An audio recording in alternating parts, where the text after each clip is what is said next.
Welcome back to Golf 215. I'm Anthony. He is Joe. What's up, buddy? Not much, my friend. How are you? Doing well. Sitting across from us, we have the co-hosts from Basic Bogeys, Gary and TJ. What's up, fellas? How we doing, boys? Hey, how's it going? Doing Doing well. good. Doing well. But I'm going to say it was probably like 2 months ago you had us on your show, so we were interested in kind of like the beginnings of you guys and how your show came to be. So we brought you on, and I think we're going to get into some interesting discussion topics as well. So.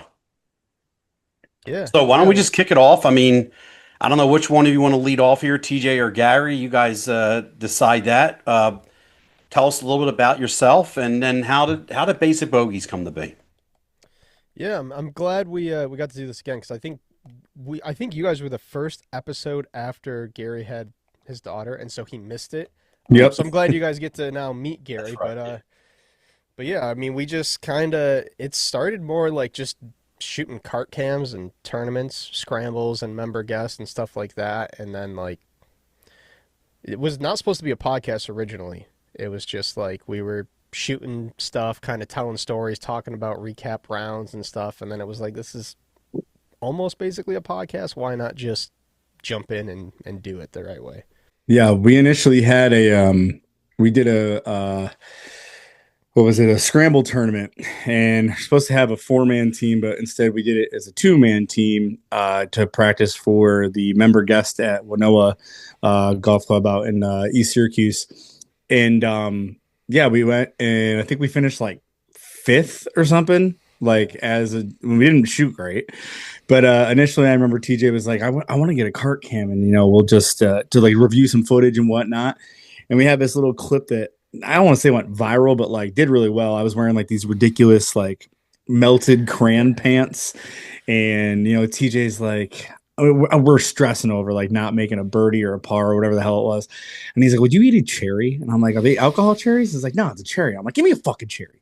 So next thing I know, like he posted it and it got like over like 16 or 20,000 views like almost overnight, and we were like, "Oh shit."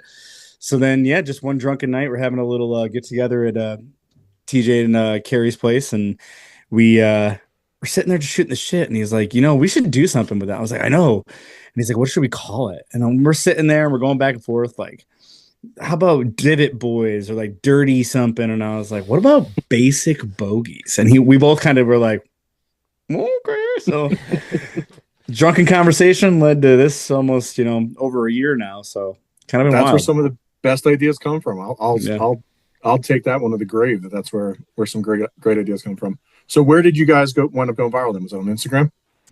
Yeah, I mean, at that time, neither of us were doing any golf content at Right. all. Like we were playing a bunch together and playing in scrambles and stuff, but it was like I happened upon like the original GoPro, like the GoPro Hero before what I mean, now we use a 10, but at the time it was like the old one. It shot at 720p.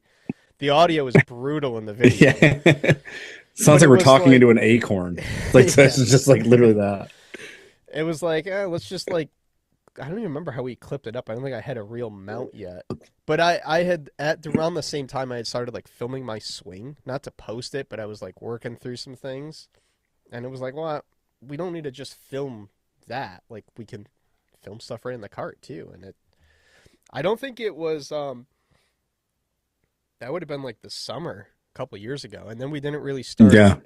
doing like the interview kind of thing until I think it was like early 2024, really. And like our first couple episodes, we're like sitting on the couch in my living Yeah, we're room. sitting in TJ's living room The and we were angles like, are brutal and the lighting's brutal, but well, we started on the couch and then we went to like the front porch because the lighting was yeah. better. But TJ and his wife have like the most rambunctious dog. Shout out Benny dog, Yeah. or Benny boy. And he like, dude, he would lay on this chicken like squeak toy. So he'd be like, "What's up? Here's another episode of Basic Boy." He's like, "Ah!" They're like, "Oh shit, dude." But then yeah, then like TJ said, it was kind of we started doing it, and then I don't know, we posted a couple things, and then all of a sudden it started like we made a page for it on Instagram, and then people started following us, and they just kind of liked the few first things that we posted, and then people were like, "Oh, we should connect," and whatever. And I want to say was it John Kelly was the first one, I think Rick Webb was our first. or Ricky? Yeah, Rick Webb. Yep. He's an Yeah. amputee in England. He lost his leg like in Afghanistan. Yeah. But he's like Oh, wow. he's like a +2 handicap or something. And Yeah. he was like one of those guys I just like had talked with on Instagram for a couple years about golf, like just bouncing ideas off each other.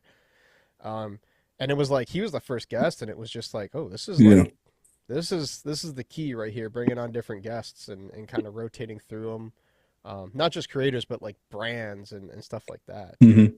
Yeah, we found the same thing, right? So for the longest time, Anthony and I would just talk to each other.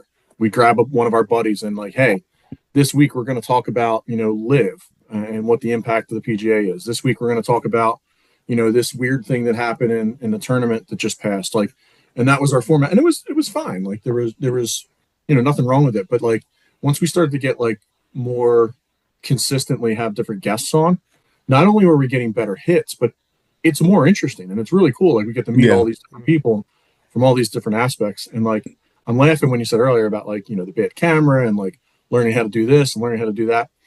I had heard advice from someone before that like the biggest mistake you can make is like overanalyzing your content and then trying to fix it. They said, just post everything and learn from it. Mm-hmm. We did an episode a couple weeks ago where we're probably 20 minutes, 25 minutes into the episode. And Anthony goes, Joe, I got to stop you for a minute. And I was like, what? He goes, what are you looking at? I remember looking that at you. clip. I saw that. He goes, you're not. And I'm like, is this an on? He's like, no. And I'm like, oh shit. And it winds up being like a funny little blooper, right? Yeah. Just post everything. Like we're all figuring it out. Like things are going to get better. The other thing that I'll take away is Anthony's a lot better at this than I am, but he keeps like every once in a while he'll like kind of test the waters and see how I'm feeling. He's like, you're gonna get some content on the course today. And I need to find that balance for myself of like being able to get content and still maintaining like somewhat of a semblance of a golf game, right? My game's bad enough as it is. Any outside distraction just makes it. But I think that's the beauty of like the space that we're in, right? Like we're not golf, we're not good, we're not like Grant Horvat, we're not Bob Does Sports. The thing is like you should film, at least just my personal opinion, is you should film everything and you should just know that it's there and it doesn't reflect your game. Like if you play great. If you play shitty, it's actually more relatable and people are going to like it more than that. It's one of those things that I learned even from like the music aspect. Like when I post my music and stuff, I might not particularly like it, but it might do really good, like well on social media. But there might be stuff that I love that all of a sudden, like my grandma who's been dead forever she's the only one that likes it. It's how it works. Preach. Preach. That's awesome. Yeah, and we do try to film as much as possible. We're trying to get the cart cam going right now. Yeah. A lot of dead content that comes out of that though. Like I feel like we're constantly out of the cart. Do you guys just let your camera roll the whole time, or are you constantly turning it off? We do, and then it's great when we like a couple weeks ago we were out playing at a different course, not like my home course, and it has the USB charge, so then you don't have to worry about swapping batteries. But then I just dump it in Premiere and I just let it roll and I like quick cut out all the gaps. Like the 5 hour becomes an hour of content, and then from there we sift through it more and more. But we use Riverside for all our episodes, and they have like a new it's like an AI creator thing, so you can even upload videos to it and it like finds like where you're laughing or where people are shocked, and it kind of like pulls these good like moments from the round, and then from there we can like it just saves so much time for coming to cut it. And I've even started uploading some of our stuff from like a year or two ago, because we cut reels, but it's like I'm flipping through it, we miss some of the stuff that might have been funny that we're just trusting that app for. And TJ's modest. He says we, but it is literally all him. I'm just here for comic relief and to have another person to go off. Dude, TJ, I feel that, Gary. I feel that. TJ goes above and beyond. And then I'm probably the more pain in the ass. I'm like, oh, I got a gig on this day, or I got to put the kid to sleep. And he's like, I have this fucking interview booked. Pull your shit together. And I'm like, dude, I'm so sorry. This feels familiar. I think we do. We're a really good team, Joe. We are So too. TJ Gary. Yeah, we are. Yeah, we have definitely gotten. We weren't ever like super close through like high school and stuff. I think I was a year or two ahead, and or even more than that. And Wow. yeah, and then This is the same exact story. Same oh, no exact- shit. Gary missed this, but yeah, we were talking about it the last one. Oh, we cool. were I'll on see with us. myself out. It's fine. It I'll was see like no, it was like basically the same type of thing, like how we like knew of each other and then didn't really golf till later on in life, and yeah, that's so funny. That's crazy awesome. how it That's works so out. funny. Yeah, we're in the same boat, Gary. So we both went to the same high school as well, but I was a couple years older. So I guess that's what it is, right?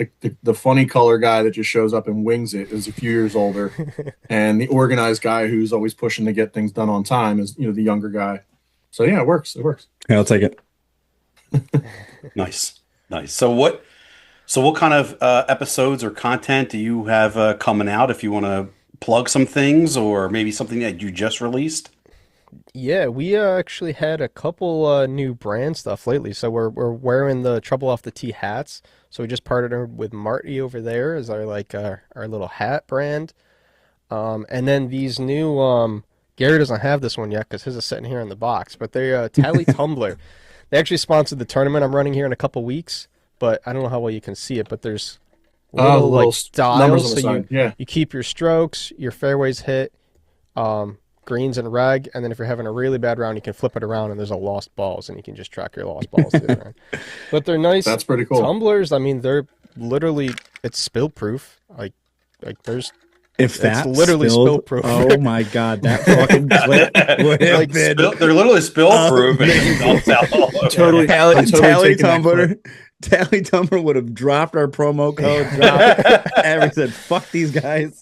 That's I'm so taking that clip to VO and I'm going to add like liquid just pouring out of the bottom of it. Joe, if there's a You cup get our that thumbnails? screams you, it's that cup right there. man. I do like that. I'll have to send you guys a couple of these. I think I have them within reach. This is going to be an exclusive because we haven't even talked about this yet. But I just got a shipment of 100 of these bad boys. You guys do cigars on the course? I do. Yeah, he does that. Ooh. So we got little branded silicone band. Hell yeah. I don't have any cigars around, but it'll wrap So around. straight, yeah. The end's magnetic. It'll just stick right Fuck yeah. to the cart there. Let's go. Nice. So that's coming Nice. soon for us. Hell yeah. Nice. So what is there any other content podcasts coming out you guys want to discuss? Yeah, I mean, we Sure. got our buddy Ricky Riley's been on with us a bunch. He's an adaptive golfer, and so he just played in the U.S. Adaptive Open here a couple weeks ago, and Mhm. so he's been on a bunch with us. We've kind of covered his whole story from joining adaptive golf up through now. He's played in multiple, but we brought on one of his other friends as well. So that's a cool episode that's going to be coming out this week for us of just recapping what that's about. I mean, the whole adaptive golf scene is getting big, and a lot of Yeah. the brands are getting on board. Like these guys are getting signed to major brands now. Like Chaz 100 signed to Callaway. He's filming with Good Yeah. and Busta Jack, and like it's Yeah. growing really quick. So it's Ricky's a hot a topic. super cool guy that long story short, I met him through my old boss at the bank I used to work at. Ricky coached hockey for her kids. And but the dude's the number 2 ranked short stature golfer in the country. He went out and played this tournament, the Adaptive Tour last year, the Open in Kansas. And while he was there, he got recognized from our podcast, and they're like, "Hey, you have that podcast?" And I'm like, "No, that's just my friends." And the next thing you know, it's led to we did an interview with Amanda Cuna, who's a visually impaired golfer from Hawaii, and she shot like a sub 70 round or something. Like, Yeah. dude, this girl is a stick. It's nuts. But yeah, and then now it's kind of the point where we have a bunch of adaptive golfers that follow us and we follow them, and they were talking about a lot of us, while they're spending their time out there at these tournaments, and it's just really cool. Like TJ said, for the adaptive scene, it's really blowing up, and there's some great golfers that I would put up against non-impaired golfers. Like it's awesome. It's super cool to watch, and we're very fortunate to have a lot of their support and be able to support them. That's awesome. really cool. I watched, yeah, I watched the episode, I think, that led up to the tournament. Mm-hmm. He was on either like right before us or right after us. Yeah. You guys had him on, I think, leading up to the tournament or something. Yeah. I want to say it was right after. Right after? Okay.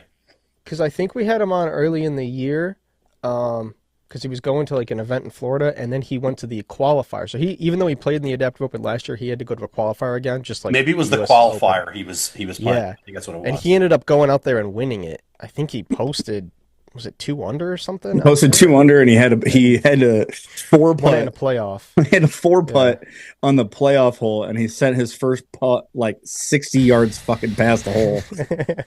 That's the craziest part to me, right? 60 feet.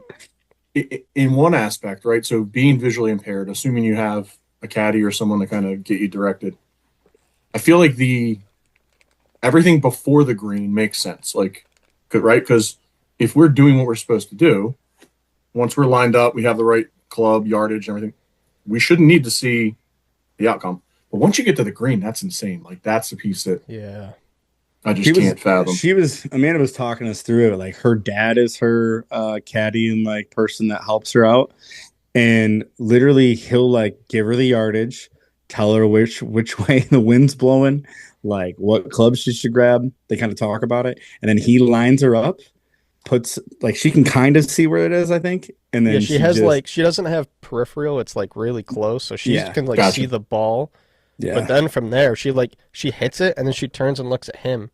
Yeah. Because like she like hears it, like, okay, I struck it well, but like, where's it going? Like, you know, might get a lucky kick, might get an unlucky kick, you know. Yeah. There was who's the guy that won it all? TJ, I can't remember his name right now. Kip Popper won it. This is his 3rd year in a row, and he's played on some like DP World Tour. This dude posted like a -22 for the 3-day tournament there. This dude would kick all 4 of our asses. Yeah, with ease. He was playing the tips. Like, I think it was like 6,500 yards too. Like, some of them, like I think Ricky was playing from like 5,500. Ricky was playing 55. Yeah. Depending on their disabilities, it's scaled. Yeah, like for the sure. handicap system. But he just hit on. I mean, he was on fire. And Ricky even said his practice round, he only got out and played 3 holes. He just went into it blind. Yeah. And he's just that good. Yep. It's dude. We were all like, TJ. I remember we were watching it because the Golf Channel did the 3rd day, and they were doing like highlights of it. And TJ texted me and goes, "Who the fuck is this guy?" Dude, like I looked at the score, and he was like 22 under. I'm like, what the hell is this? And it was not an easy course. It's like Obama plays there. Yeah, it's Woodmount down there, Maryland. Maryland, yeah. And that's a prime example, right? Like we are running into, because we're all doing this, we're running into these people that we never would have met, hearing these stories that we never would have heard. It's probably my favorite part of any of what we do, you know, with these podcasts and things like that. And we've already met so many, you know, really interesting, really cool people, and heard their stories. And we have a handful more that I'm super excited about, you know, in the near future. So yeah, man, I'm loving it. Nice. Yeah. Cool. I got a quick question for you guys. Yeah. I don't know if it was one of you or both of you this weekend that went to like a historic venue, and the good guys from out of town like kind of just put a big whooping on those hometown boys. That was a fun game. Yeah, there was a lot of homers they hit there too. I think it was all weekend, right? Yeah, I'll tell you what. So if you don't shut the fuck up, I did not come on this podcast to deal with you Philly fucks. Okay. Hey, listen. Oh, Be nice. Yankees fan? I don't have the light on. I'm not a on. born Yankees fan. My favorite player, but my favorite player is Tino Martinez. Like I grew up on those boys. Fuck, dude. Oh my god. I saw that they were there, and I was like, oh boy, this is perfect timing. The best thing that happened out of that for the Phillies this whole weekend was, did you see that clip of that guy? I was like fingering his girlfriend at like the 300 level at Yankee Stadium. Sorry, this podcast is taking a hard left, boys. Hard left. It's yeah, whatever. We avoided the sweep. I knew that Rodon was going to pitch a good gem. It's fine. It's whatever, you know, whatever. Philly's going to get fucking swept by the Mets in the playoffs again anyways, and it's not even going to fucking matter. Hey, listen, at least Wow. Harper started to yell at the Wow. commissioner yesterday to get everybody a little bit more money in their Yeah. But that's pockets. something that the whole league can agree on of all friends. Like, fuck Manfred. Just screw him. I love it. I'll tell you, it was my first time at Yankee Stadium, or I guess Gorgeous. New Yankee Stadium. Gorgeous. Went up with my brother-in-law and his dad and my dad and so my brother-in-law and his dad are big Yankees fans. Hmm. My dad and I are big Phillies fans. Sure. So we didn't really know what it would be like, but I guess kind of flash back. So when Yankees played the Phillies in the World Series, I was working for the Phillies at the time, and Oh, cool. it was a fun series. Oh, The it was the fans, best. they're great fans, Mhm. right? It's Yeah. just not. It's a good like chirp back and forth fest, But it's but it all based on never respect. elevates It's all beyond. based on respect. Yep. Oh yeah, and both sides were constantly like, "Hey, that was a good game." Like Oh yeah. it was definitely interesting. Nothing has changed because when we went up there, it was the same thing. Phillies fans got up and cheered, Yankees fans got up and cheered, and it kind of just Hmm. went back and forth the entire time. Um, the stadium is not what I expected it to be. Not in a bad or a good way. I thought there would be more. Signage and posters and memorabilia kind of like around the ballpark. Yeah. But that was It's kind of more. all in like Monument Park. Yeah, it's more in designated areas or like the Yeah, museum. yeah. Yeah. So we did get to go through Monument Park, which was pretty cool. Nice. The park itself is just kind of like food vendors. I mean, that's Yep. really get your food, go sit down, and watch the game, Hmm. which was pretty cool. And the game was great. The Yeah. stadium is massive People compared. always rag on it because they think it's so small. Like we have the short porch, but the whole stadium is like, dude, the stadium's sick. It's so big. It's massive. Yeah. It feels like I have no idea dimension wise. It feels like it just towers over CBP. Yep. Mhm. Yeah, Yep. that's what it feels like. I went in 2009, the year it opened. Okay. My grandma had lived in Long Island at the time, and she was sick. My dad wanted us to take this down there. Long story short, he took me to the game. It was the series that we had three straight walk-off wins against the Minnesota Twins. So Melky Cabrera hit a walk-off double on the way down. The game we were at, A-Rod hit a walk-off home run on the 11th, and then the very next day on the way home, Johnny Damon hit a walk-off in the ninth. But the game we went to on Saturday, there was a rain delay. And we got there, we're like, what the fuck are we going to do? Let's walk around. We walk out to Monument Park, we walk out around the whole stadium. And I got to what we thought was like another like museum area. And the security guard's like, do you guys want to go in? And we're like, yeah, like whatever. It's freaking Monument Park and there's nobody in there. So we literally That's took cool. like our sweet ass time. My dad and I have pictures, rubbing Roger Clemens in the babe's forehead like Roger Clemens. And it was super cool. But the museum there is probably my favorite thing I've ever seen baseball wise because they have a statue of Don Larson that looks like he's falling through, and it goes to a statue of Yogi Berra. But in the middle of it all, that connects it, it's like a wave, and it has a baseball sign by everybody that's ever played for the Yankees. And I think Oh, that's that's like really cool. like going through, and I'm seeing names like Chuck Knobloch, Ricky Leday, like Shane Spencer, like all these guys from the '80s too. And it was the coolest thing. But I'm whatever. The series is whatever. Yankees are struggling right now. It's fine. I'm stressed the fuck out. I'm also a Bengals fan, so like my life is just constant anxiety. It's just awful. I feel like we need to unpack that. How does one become a Yankees and Bengals? We don't have enough time. All right. Next Sounds episode. like a good follow-up episode. No, Bengals. I actually used to hate football, and then I went to a buddy's house on a Thursday night. He's a big Packers fan, and they were playing the Bengals. And Carson Palmer threw like 3 or 4 touchdowns, and I think Johnson at the time, not Ocho, he had 3, and just some of the best touchdown dances, obviously, in the prime. And I was like, you know what? I'll start following these guys. So I stuck through all the shit. I've been a Bengals fan for, I mean, this is year 22 or 20, yeah, 22. So I can't wait I for can us get to behind score. that. So I can't wait for us to it's- score 60 points and lose by 10. Your fandom of the Bengals is based in hate. Then you just want to bust your buddy's balls, and you just stuck with it. I like that. Yeah, I man. support that. Yeah, I stuck through the John Kitna era. Let's put that away. The stadium reminded me when I'm walking up to the stadium, and when Mhm. you're standing outside and you're kind of walking up, it's just it's just a tower with these. The Coliseum. Yes, right. It reminded me of the Veterans, Yeah. Yeah. right? Yeah. Because that was like the same way when we were little. You go walking up to it, and it seemed like larger than life, Yeah. right? And your first time seeing the stadium, it was kind of like the same way outside of Yankee Stadium, and the outside has stuff on it, right? Like it's got big Hmm. pictures from all the World Series and playoff games and banners all hanging I up was from gonna all say the the years. banners. Yeah, Yeah. that was pretty cool. Yeah. Game was good. You Yeah. know, Phil's crushed them. You know, Yeah. Was it game 1 or 2? game 2, Saturday's game. Yeah, that was good. It was good. That was pretty good weather for that too, right? That was a really nice day. Beautiful weather. Yeah, that's awesome. Yep. Yeah. But like you said, I love the I mean, TJ and I are prime examples of it. Like we'll send each other like texts and gifts, just busting each other's chops on them all day. But at the other day, it's all good fun, and it's Absolutely. if I want any National League team to win it, it would be the Phillies because I love Bryce Harper. I think he is, in my personal opinion, after Judge, Bryce Harper is the next best baseball player. Jesus. And you know what's funny? There's a very staunch difference between the interaction between Phillies and Yankees fans, and then Phillies and Mets fans. Phillies and Yankees fans, it's a friendly ribbing, like like you and your boy that's a Packers fan.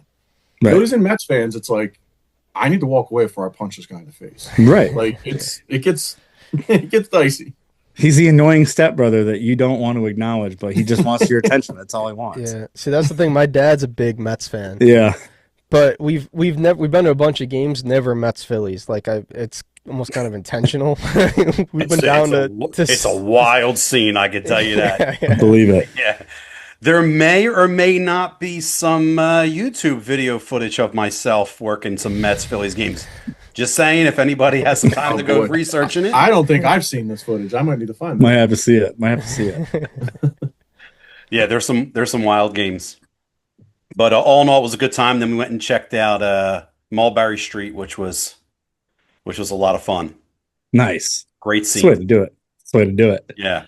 All right. So speaking of some golf events, Joe and I have been talking a lot about rules lately, PGA rules, and there's been a lot of different rules coming up over the past few PGA events, whether it was a major or the ones in between. So we thought it'd be a good idea to kind of go through some of these rules and discuss maybe outdated rules that need to be changed, maybe rules that aren't even in play right now that need to be put into play. So, I'll tell you what, TJ, if you got one and you're ready to go, why don't you kick us off? What's a rule that needs to get looked at? Yeah, I mean, obviously, I think a big one recently, like Sam Burns, obviously with the standing water, didn't get relief there, right? And then I don't know if you guys were watching this past weekend. There was a time, I don't know if it was the last hole, the second to last hole, but was it Chris Kirk? I don't know who it was that was they ended up, or Jake Knapp. Jake Knapp got relief from standing water, and it was nowhere even close. Like clearly Sam Burns was in standing water. No relief, which again, that's USGA versus PGA, but then Jake Knapp got that relief, and things got a little dicey there down the stretch with Kitayama. I was getting nervous because I had money on Kitayama, but it luckily pulled that out. But that was an odd one for me, like seeing that ruling. But yeah, I don't know. The standing water rule is an odd one for me that I don't. And never, I'm gonna yeah, go ahead. I'm gonna circle back to that in a minute too, because I'm not gonna bring up the other rule now. But with what you just said, my biggest problem is the consistent application, right? Yeah. Applying it consistently to all of the players, and I'm putting that here because I think it applies to this one, but I'm going to bring that back when we talk about one of the other ones too. But I'm sorry, TJ, go ahead and finish. No, that's it. That's all I got. Yeah. Okay. Just the consistency. I mean, you hit it right on the head. Yeah, absolutely. Gary, what's one that you got? The signing of the fucking scorecards. Yeah. Okay, what about that? Why does it fucking matter? We literally just watched the fucking round of the entire world is watching it. No, we're going to disqualify him because he forgot to put a pencil mark on it. Like, suck my ass. I'm so over that. Watching people get disqualified for that, I think is the dumbest thing in the world. And I think it's the same way I felt, again, going back to baseball, the same way I felt about baseball not using the instant replay when it was readily available like 10 years ago. Like, it is so dumb. I don't care about tradition. I don't care about like the like honest Abe, I have to carry myself, blah blah blah, whatever. Just stop disqualifying people because they went out and shot a 67, but they get disqualified because they didn't write their name in like a third grader. Like, who gives a shit? I wholeheartedly agree, and I want to say I saw this happen a year or two ago, but as old as I am, that probably means it was like 3 to 5 years ago. But I remember thinking the same thing, like, oh, he won the tournament. We're following him into the shed, and now all of a sudden they're stripping a win away from someone because they made a mistake on the card. We all know what the score was. It's not like we find out later, like, oh, you know what? He actually took 3 more strokes than he said. That's not what happened. Right. None of us think that that's what happens. Like, they shouldn't even have to have one. They want to keep one for their own notes and for their own book. Fine. There should be official scorekeeping outside of the. Wholeheartedly agree. Wholeheartedly agree. Or you know what they should get? They should all get a tally tumbler and use code basic bogeys 20 at checkout. Love it. Well done. Absolutely love that. Sounds like they might have had some trouble off a tee. Use code basic bogeys 20 at troubleoffatee.com. I love it. Oh man. What do you guys got? I'm gonna piggyback off of that one, Joe, if you don't mind me stepping in here really quick. Go for it. Okay, so this one really annoys me. It's how long after a shot is taken should a shot be replayed and a penalty assessed? How long do you guys think it should take? Wait, say that again?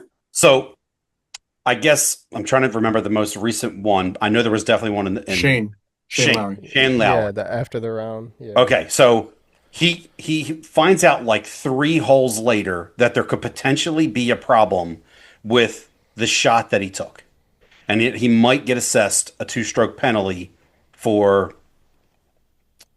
Man, what was that? I think he took the shot on unintentionally 12. moving the ball, right? Because he took a practice swing. Yes, he took a practice swing, and the ball apparently moved. Oh, I saw where it rolled forward or rolled backwards. Yeah. Okay. So now, a few holes later, he finds out there could be an issue. By the time he's done his round for the day, he's about to sign his card, and they go, "Just so you know, that's a 2-shot penalty because you then went and played it." I did see that. Now he has to put 2 shot. Now he has to add it onto his card. How long after that moment where it potentially happened should they have to say there's a problem? I mean, I feel like it should be that whole. You know, right? Like, could you imagine an NFL game gets reviewed 3 days later? Yeah. I would love it because then, Bengals would have a couple more playoff wins. I actually have a great time frame for it. Ready? Go ahead. So I took the year off because obviously I had a baby, but I play competitive disc golf. And one of the rules in your tournament is you have a 4-person card, right? If I launch one into the trees after everybody's done shooting and we get up to mine, it's my turn. If I'm last back, somebody in your group has a timer on their clock. It's 2 minutes to find your disc. And if you don't find your disc, you either have to re-tee or you take a stroke penalty and you shoot it again from where you were. I think that would be a great time frame. I think 2 minutes to either discuss it with an official, unless it's something that incurs a longer period of time. But I think what TJ said, it needs to be completed before that hole is over. Like maybe the least amount is 2 minutes, so you can discuss it, review it, whatever you need to do. But yeah, something like that. Like say it was hole 2 or hole 3, and then you get to the end of your round, and they're like, by the way, that like 15th stroke you took today, that's an extra 2. Like what the hell? That's a good idea, right? But the problem with this is, so let's use Shane's shot as an example. If the ball moves because he moved the ball, right? It's a 1-stroke penalty. Right. Mm-hmm. Well, now that he plays the moved ball, it's a 2-shot penalty. So now you're going to review it later and then enforce it backward. Hey, listen, you hit it. There's nothing we can do about it. Well, it would have been a one stroke if you called it out there, but now it's a two-stroke penalty. And then he even said, he's like, look, they weren't making me, but they didn't enforce it. But he's like, if I don't take it, now I look like the guy that potentially was cheating on my card if something were to get said later down the line. Yeah. And I And that understood was- where he was coming from. But I think you're right. Like if there's an issue, it's got to be assessed right then and there. And if a rule official has to look at it right then and there, fine. 2 minutes, let's look at it, let's get it done, and then let's move on. Right. What about instant replay in baseball? Like they review it right then and there. Like if it's a guy, on a tag or something, like all that kind of stuff, they review it right there in real time on the scoreboard. We have that capability on the golf course. Why don't they do it there? Well, and see, that's the kind of odd point is because like USGA rules, you're playing any, like say it's the US Open qualifier. If you moved it unintentionally, but you notice it, you can call it on yourself. But if you don't notice it, which he didn't even realize it. Like if you watch the video, it's like he almost didn't even realize it that it moved. And the only reason that it was even a discussion is because there were so many cameras around. Right. And I thought there was like a set ruling that it was like something like that, like a ball moving type rule can't be enforced because of video. I don't know if it was different because it was RNA at the Open. Like if it's slightly different rule book than USGA, but I don't know if it's the same on the PGA Tour as well because there's slightly different rules there. But and this is where I was alluding to earlier, right, about the consistency. So like, who's in the booth saying, "Hey, we need to go take another look at Shane's shot on 12," right? And why are they doing that versus Scotty on 3 or Rory on 7 or anyone else on any other hole? Like, who's making that decision to go back and look at each individual? Is somebody looking at every single shot? That's another question altogether and another problem. But like, yeah, back to the other piece of this, right? So there's almost two things here, right? It's the review aspect, like how quickly are you calling it, and then it's that additional stroke penalty, right? Mm-hmm. So the one, like, all right, we could talk about that, but one, you're really not in most of these situations improving your lie, improving your shot. His was worse, if I believe, right? Because it rolled backwards into thicker grass. And now you're getting to it. Happened to Minwoo Lee last year or earlier this year too, where he was like on like a hill, and as he approached, it kind of rolled down, and then he's like he backs up and he's like, "What do we do here?" And they assessed him a penalty too. At Augusta, yeah, it's just crazy, man. Like there needs to be some kind of like common sense applied to it, and I don't know how you do it, but it needs to be consistently rolled out. However. I agree. I think the broadcast booth getting involved is it's a little oddity. And I was watching one of the featured groups this weekend, and it just happened. I think it was Sunday. It was Fowler and Harry Higgs, and they both hit approaches in the green. Ricky's on the green. Harry Higgs' ball hit Ricky's ball, which there's no penalty, right? They move slightly further from the hole, and Harry Higgs shot off. But then the on-course, the person following him around, whoever it was up chatting with Ricky and Harry and said, I believe the ball, they just told me in the booth the ball was over here. Ricky can move his ball back because it was already in the place. But if they weren't a featured group, that wouldn't have even happened. Ricky would have been another 10 feet away from the hole. Right. And it's you're in a major, there's cameras on those groups. There's cameras probably on every group at that case. Yeah. But with it being the 3M, if it's not a featured group, they're kind of screwed. And it's just that's an odd one where it's like both the players were in agreement. They're fighting for 40th place. It's not like it's making a difference, but there's only so many rules officials out there on these events too. Yeah, but for now, for them in that situation, it's 40th. But the next time it could be between the difference between $10 million to $2 million or $2 million to nothing. Yeah. But so it was just weird. How hard would it really be to have a rules official on every hole or a rules official walking with every pair? Apparently hard enough because we're sitting here talking about it. At least more jobs, right? Right? At least they cleaned up. I know up until like 2018, I was reading up till 2018, fans could call in a penalty. Wow. So if really? you saw something on replay, you could call it in, and again, as long as it was within the period of the tournament, it could be called against you. I'm gonna start calling in. I'm gonna start placing bets and then making sure I can call in. I'm like Justin Rose just hit his ball twice, and I got Matsuyama on the card. So I'm not even going to do it. I'm not even going to do it to benefit my bets. I'm coming for you, Zach Johnson. But just think about that. Like 2017, you could call a penalty in on a player as a fan. Would that fly in any other sport? no, No. No. If it did, the phones would be ringing off the hook. Can you Off the imagine the NFL's phones? Oh my god. Just crazy. imagine Zach Taylor picking it up. I'm like, that was Carpentier again. What the hell is he wrong with this? Dude, shut up. 2-minute PGA. Like let's get this under control. And you guys bring up a really good point too. Like PGA rulebook, USGA rulebook, RNA rulebook. Like we get it. There's governing bodies for all the events, right? Like, but let's start to agree on some consistent rules between these books. Yeah, agreed. Yep. All right, Joe. What do you got? So I'll throw one more at you. It's so you guys hit on my top ones, right? The last one I have, I feel relatively strongly that the professional should get this benefit. I feel very strongly that we should get this benefit. Being able to get relief out of a divot in the middle of the fairway. Not forward, not improving your backwards, but take it out just like any other situation. Like if you're by a sprinkler head, you can do it. Why can't you do it when you're in a man-made divot that's not supposed to be there when you are dead center in the middle of the fairway? Again, PGA pros, they do this for a living. They can power through it. I kind of think that they should get the benefit, but I definitely feel like the weekend warriors should be able to do that without a stroke penalty. Get us out of the divots.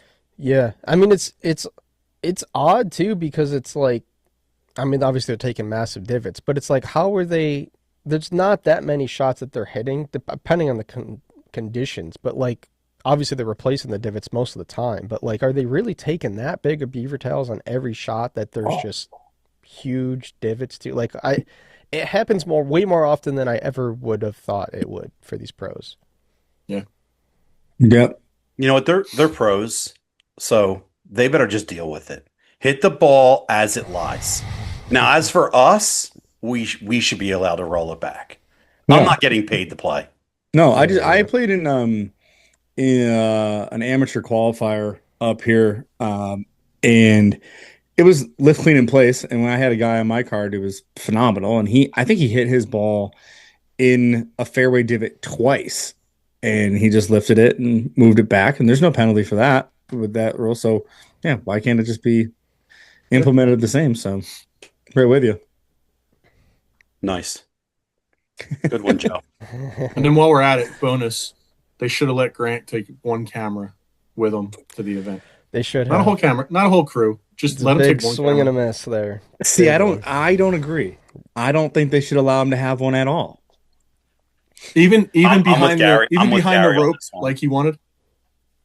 Here's the And thing. they I don't have all a those- problem with him. I don't have a problem with him doing it pre-round and post-round behind the scenes. I don't have a problem with that. Maybe even like going to the driving range or the putting green and like some of those guys he's gonna because that what was the Barracuda? Is that what he was going to? The Barracuda. Yeah.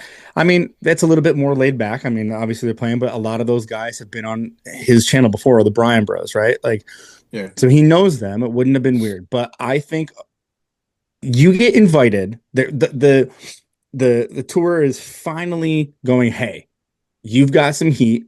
Let's get you in the tournament, see what you can do. And he says no, because I'm not able to record it. I think that's the most Do you know what I pretentious compare? thing in the world. Do you know what I compare it to?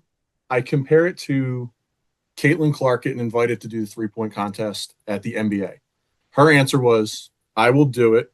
So I'll do it with Steph there if he does it with me here for the WBA. It's a very one-sided deal where the PGA wants the benefit of those YouTube eyeballs, right? But they don't want to even bend a little bit. Now listen, if he was one of these more crazy, like in your face guys that's like, hey gang, about to take my third shot on the fourth hole. If he no place for that.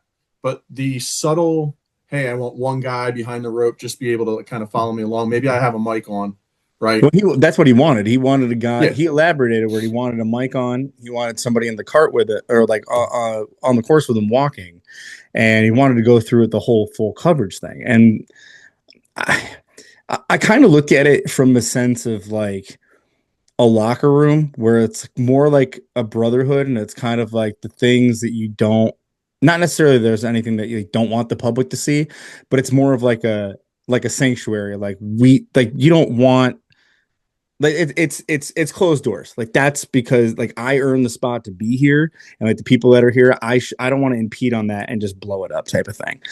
So that's kind of how I look at it. But I totally hear get what you're that. saying. I agree with that. But the PGA kind of pierced that veil a little bit with like Full Swing, and now they put out clips, right? So you'll see clips of, Justin Thomas like screaming under his breath, yelling at himself when he hits a bad shot. So it used to be a holy ground, right? We're like, hey, no one hears Good point. it. Yeah. It's just kind of under wraps. But yeah, I mean, I think there's room for evolution. That's all I guess I'm trying to say. I still think he should. I think he should have gone and played it. I think I do too. I will say that I do too. I think he should have taken the opportunity and like maybe makes that note on the background. I almost think part of it is like he kind of wanted an excuse to not play it though because of the stuff with Wesley Bryan. That's like, true. Very true.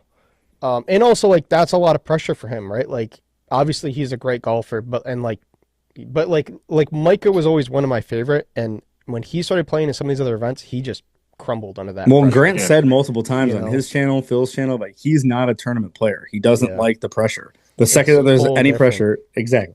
Excuse me. Yeah, exactly.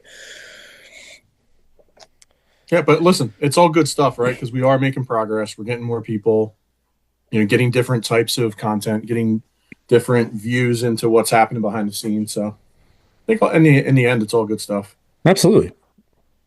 But let's get these rules fixed, man. Well, guys, we want to be cognizant of your time, and Gary, we know you got to get in there to possibly put the little one down. That'd be bedtime. It's okay. But listen, it was a pleasure having you guys on. We definitely got to get these guys on for a happy hour, Joe. Do a little happy that'd be hour a good discussion. One. Oh yeah. So really appreciate you guys coming on. Where can everybody find you guys at? Yeah, we're at Basic Bogeys on all platforms: Instagram, TikTok, YouTube. Basic Bogeys podcast on all streaming platforms too, and we have episodes out every Thursday. That's our release date. Very nice. And then you guys have some promo codes out there. You want to pump one or two of them out right now, or? Yeah, I sure do. Go ahead. So one of our biggest ones we could not have the success on the podcast that we do. Acorn Hills. They are a phenomenal clothing brand out of Pennsylvania. Environment friendly. They're great. Basic. Is it 15 or 20? Basic 15. Thank you. Basic 15. There it is. Yeah. Got the stickers. Hell yeah. Basic 15, acornhills.co is the web. Thank you. Yep, I have dyslexia. It's late. And then we've got troubleoffthet.com. It's Basic Bogeys 20. We have tallytumbler.com, Basic Bogeys 20. Am I forgetting any? The putter shop. The putter shop. Good old Jordan. Used putters, new putters, putter covers, everything to do with putters. Yeah. Nice. Sick logo. Love that. Yeah. We appreciate you guys having us on too. I know we've been talking about doing this for a while, so no, absolutely. Awesome. I might have to call you guys in December. I was teasing with TJ on this. Anthony and I set goals each year, and one of my goals for this year was to not buy a new putter because I think I've gotten 3 in the past 2 years. But hey, the year ends, so maybe in December or January. Hit up Jordan. He is. He was one of the most, in my opinion, probably one of my favorite interviews. The dude is just a stand-up guy. He's in Texas. He will go to the lengths of the world just to help you find a putter that if he doesn't have it, he's going to track it down for you. And he's going to cut you a really good deal. And he always sends a personalized letter with his stuff, which I thought was really cool and a nice touch. And he also has a lot of ball markers that you can get on there. He's from Georgia, so it's a Georgia peach there with the logo. Big fan of that. So big shout out to Jordan and the putter shop. Very cool. Well, listen, it sounds like you guys are getting hooked up with some good folks and some good companies. Anthony and I have worked with Acorn Hills and Nate and done some stuff there and love what they do as well. So yeah, good deal. Yeah. Yeah, right, John, appreciate you, well, bros. Yeah, I think you guys know that. I think you guys know the drill. So we're gonna hit you with one more before you go. Each of you can give us one. So we started with all of our guests kind of compiling like kind of de facto playlist, right? So we ask everybody who comes on, give us one album that you can listen to, any genre, doesn't matter. You can listen to it from front to back without any skips, and we'll throw it on the list. We're over 32 hours now. We're getting kind of up there with the length. Jeez. God, you asked the musician and the audio engineer. I know, Jeez. rough. Good Lord. TJ, you go first. I got to think about it. I got a big sleeper one. It's probably one of my favorite albums ever, and not a lot of people listen to it. One of my professors actually in college mixed it. Dave Fridman, he's mixed a lot of stuff with MGMT, OK Go, Flaming Lips. It's Hungry Ghost by OK Go. I think I remember it. It was released Ooh. my senior year of college. And because I was like in the stressful prepping for my graduation recital, like memorizing all the music, I was like, I can't listen to it. I got to get through this recital. And then once I did, I listened through it too. It's my favorite album. There's just like so many cool mix tricks and it's like just that ear candy type stuff that that's awesome. my favorite album. Nice. Always I like listen to it that. top to bottom. Yeah. All right, so I'll give Gary 30 more seconds to I'm think good, but you go ahead. while I ask you one more question. So as a sound guy, right, sound engineer, aside from what you like to listen to, do you, and this is just separate, it's not for the album, but do you have any like go-to artists or songs or tracks that you use to like check your levels and like make sure everything's like on point? Yeah, I mean, And I got a playlist with a mix of them. We talked about it early on. I have a golf warm-up playlist too with songs in that same. They're like 70 to 75 BPM just to get my tempo dialed. I love doing that in the range, but I also have that I move through with like various genres and stuff. Just like so I can get a good vibe of like a room, not just the speakers, but kind of knowing what the room's sounding like. I love that. So I asked because it's funny. When I was in high school, one of my buddies, his dad owned a recording studio, and would do a lot of nice. stuff like that. And it was such an odd thing because this is not his style at all. But he's like, he's like, I got to check it against the master, and he throws on a Lady Gaga song, and I'm like, what are you doing? And he's like, the sound, like I don't know what it was, but he's like, the way that those songs are put together, at least like back then, he's like, the structure's perfect. He's like, it gives me everything I need to check all the balances, and is like, and if that's hitting, then I know that we're good for whatever we transfer to. That's Yeah, so cool. there was a lot of like I for some reason I never liked Green Day growing up, but now that like my ears I guess are so tuned in, like some of their stuff just sounds absolutely phenomenal. But like I just did not enjoy the songs as a kid, but Yeah, the mixes, Chris Lardell, he's got so many plugins. He's fucking famous because of the you're mixes he's appreciating done the on their stuff. technicalities and like the technical details and stuff. That's Yeah. awesome. All right, Gary, what do you got? I don't really know if it's like, I mean, some of it's golf, but songs about Jane, Maroon 5. Honestly, like, I'm a little biased. So I was on The Voice a couple years ago. In 20, say a couple years ago, but it's like almost been 10 years. 2017. And I actually was picked by Adam Levine. So that was like one of the coolest moments of my life was meeting the guy who created the album that really made me want to be a singer and a musician. Songs about Jane, I mean, Sunday Morning, like just any other banger you can think of is on there. And I think just the way that it's helped me through life and the things that album has given me are kind of structured the road of how my life has gone. It's a great listen no matter what you're doing. I could be mowing the lawn, it could be golfing, could be in the shower, could be, I don't know, just cooking dinner, whatever. That there's always a song on there that has something that somebody would like. And Maroon 5, they've kind of gone a little bit more of like the poppy, like Imagine Dragons type vibe, but like that early on, like early 2000s, man, it's just hits a little different. So I hear you. yeah. You know, it's funny. I made a note, but last time we were talking to you guys, I need to go find clips of Gary on The Voice. No, you don't. So now I will remember to do that. I just cried the whole time. They actually, so the Voice, their YouTube channel, because they do so many seasons, I think it's like 3 or 4 seasons afterwards, they delete the old ones. So Oh, no. I was on season 13 and I actually got the very last spot on the show. So like the last day of the blinds is like the biggest viewership that they get. And I think at one point, I think overnight my video had like 15 million views. And then before they deleted it, it was like at like 80 million views. It was like, That's crazy. it was nuts. But now it's like recycled. There's like 15,000. I just look like I look like a fat preacher if it just cries the whole time. It's fine. It doesn't matter. You know, it's funny. It's been a few years since I've watched it, but I actually was really into The Voice for a while, and that was probably around the time Nice. that I was watching. Now, my memory is garbage, so I wouldn't even remember. But I'll have to go back and see. Maybe I did say it before. Yeah, I never watched it before, and then I was on it, and then I haven't watched it since. Nice. And now I'm a shitty golfer on the internet who gets millions of views for talking about his man tits. I'll tell you what. That's one thing I will never watch is shots of myself golfing. I have to yell at Anthony all the time, like, you really put my awful swing up there again? So, well, all right, fellas. This has been a pleasure. And like I said, yeah, like Anthony said, I think it'd be a good idea. We'll get together for a happy hour sometime. Maybe we tinker with like a simulcast or something. I don't know how that works, but Yeah. we'll put TJ on it, see if you can figure it out for us. He'll figure it out. He'll have it figured out tonight. It's okay. Good deal. That's awesome. Guys, thanks for coming on. Really appreciate your time. Thanks, boys. Appreciate you. Thanks for having us. All right, guys, take it easy. See ya. Yeah.